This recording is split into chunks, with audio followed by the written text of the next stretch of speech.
Oh, black people, right? Herod Agrippa was told by Paul that Paul wanted him to not be in chains and that Paul wanted him to be saved. What does that have to do with it? Because Herod is an Edomite, and you believe white folks are Edomites, correct? Do you know Agrippa used to be at the temple every Sabbath? Did you know that? What about it? So Paul said he wanted him to be just like himself. Paul said he wanted Agrippa to be like him. When did Paul's will become God's will? Agrippa asked him if he would make him a Christian. Paul juxtaposes his will from God's will in Romans 9. Go ahead. Paul would not deceive a bunch of people in the room with Agrippa by saying that he wanted all of them to be just like him after Agrippa asked him if he wanted him to be a Christian. You're making Paul the author of confusion. Okay. Is Paul the author of confusion? Yes, he is. No. Yes. No. Yes, he is. God is not the author of confusion, and God inspired Paul. Okay. So did Jesus Christ say in Revelations 2 that if you eat food sacrificed unto idols, that your candlestick will be blew out?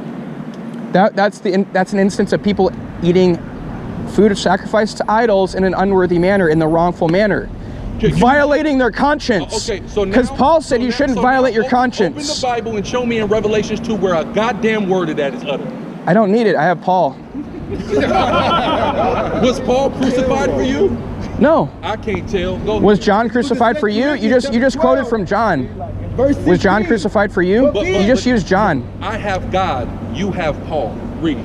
John and Paul were inspired by God. Chapter 12, verse 16. But being so, I did not burden you.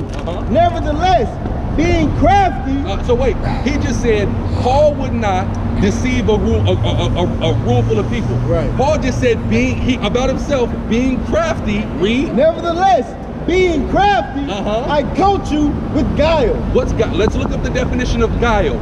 He just said he caught people with guile. That's what Paul said. Let's look up the definition of guile. Right? Guile. Sly, cunning, intelligence, craft. Right? What did you just read?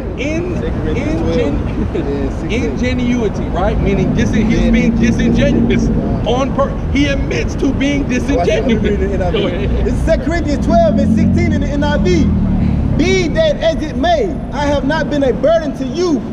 Yet, the crafty fellow that I am, I count you by trickery. He tricked people. Paul admits that he tricks people. And so you think Paul is going to trick people about his most important message, the gospel, about who can be saved?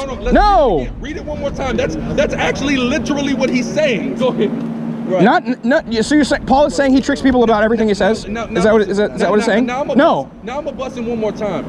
The instance he's talking about, Paul is going before a king who's getting ready to potentially sentence him to prison, right? Now, think about this, right? As a black man who's been in front of the court system, right?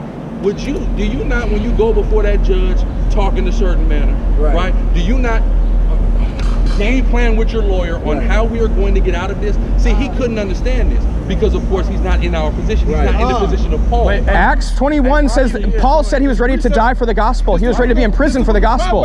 In Acts 21. Verse 14 in the NLT. The anger of a king is a deadly threat. It say what? The anger of a king is a deadly threat. Read on. The wise will try to appease it. So according to Proverbs, wisdom is trying to appease the wrath of a king. So all Paul did when he went before that king was appease his wrath and get off of that king. And deceive a bunch of people so he could save himself?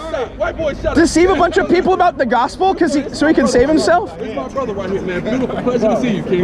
Man, I've been waiting to run into you, King. Yes, sir. Yes, sir.